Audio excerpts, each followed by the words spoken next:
اعوذ باللہ من الشیطان الرجیم بسم اللہ الرحمن الرحیم صلی اللہ تعالیٰ علیہ وآلہ وصحبہ وبارک وسلم۔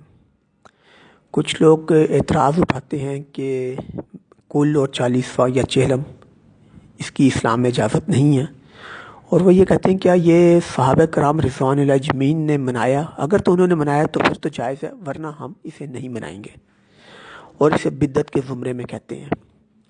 تو سب سے پہلے تو یہ یاد رکھیے گا کہ کل اور 40واں یہ اصال ثواب کا ایک ذریعہ ہے۔ اگر کوئی کل اور 40ویں کی محفل رکھ لیتا ہے تو وہ جائز ہے، لیکن اگر کوئی نہ رکھے تو گناہ گار نہیں ہے۔ اگر کوئی رکھ لے گا تو ثواب کا مستحق ہوگا انشاءاللہ تعالی۔ اور جہاں تک اس چیز کا تعلق ہے کہ کیا صحابہ کرام رضوان اللہ اجمعین نے اسے منایا یا نہیں منایا، تو یاد رکھیے گا کہ شریعت کا یہ کوئی قانون نہیں ہے کہ ہم ہر وہ کام صرف کریں گے جو صحابہ کرام رضوان اللہ اجمعین سے ہی ثابت ہو۔ یاد رکھیے ہم ہر وہ کام کر سکتے ہیں جو شریعت کے بنیادی دائرے کے اندر ہو، خواہ وہ صحابہ کرام رضوان اللہ اجمعین سے ثابت ہو یا نہ ہو۔ مثال کے طور کے اوپر آج کل حرمین شریفین میں مدینہ المنورہ اور مکہ المکرمہ دونوں حرمین میں باقاعدگی کے ساتھ تہجد کی اذان دی جاتی ہے۔ حالانکہ باقاعدگی کے ساتھ تہجد کی اذان دینا صحابہ کرام رضوان اللہ اجمعین سے ثابت نہیں ہے، لیکن اس کے باوجود آج دی جا رہی ہے۔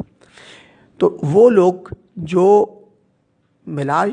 یہ میلاد شریف پر اور کل پہ اور چہلم پر اعتراض اٹھاتے ہیں یہ کہہ کر کہ صحابہ کرام رضوان اللہ اجمعین سے یہ اس طرح ثابت نہیں ہے، تو ان سے پوچھئے تو پھر آپ لوگ مدینہ المنورہ اور مکہ المکرمہ میں ہونے والی تہجد کی اذان پہ کیوں نہیں اعتراض اٹھاتے؟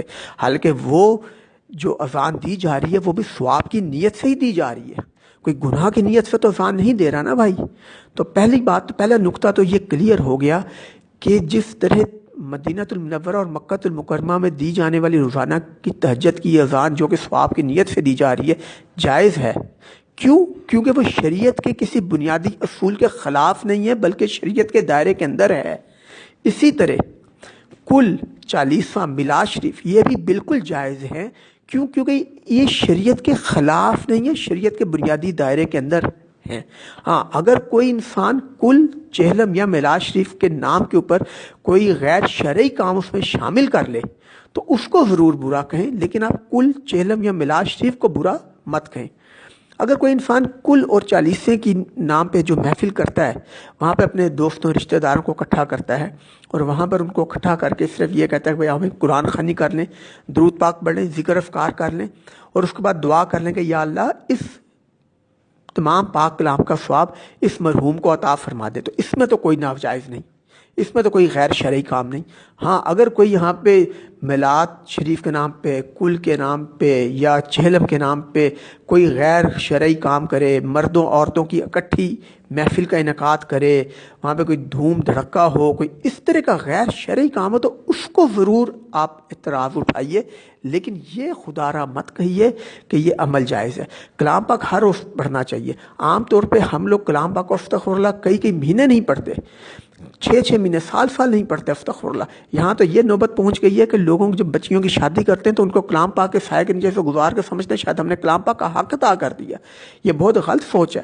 کلام پاک کو روزانہ پڑھیے، لیکن اگر کوئی انسان صرف اپنے کسی پیارے کے مرنے کو بری کلام پاک کی چند آیات پڑھنے کی کوشش کر رہا ہے تو خدا را اس کو یہ کہہ کہ یہ بدعت ہے، یہ بدعت ہے، یہ بدعت ہے، یہ ناجائز ہے، یہ صحابہ کرام رضوان اللہ اجمعین سے ثابت نہیں ہے، یہ کہہ کہ وہ جو سال کے بعد یا 2 سال کے بعد کلام پاک کی چند آیات پڑھنے والا تھا اس کو خدا کے واسطے مت روکیے۔ اس لیے خواہ کوئی کل کے نام پہ یا 40ویں نام پہ اگر کلام پاک پڑھا تو خدا کے نام پہ بھائی اس کو پڑھنے دیجیے۔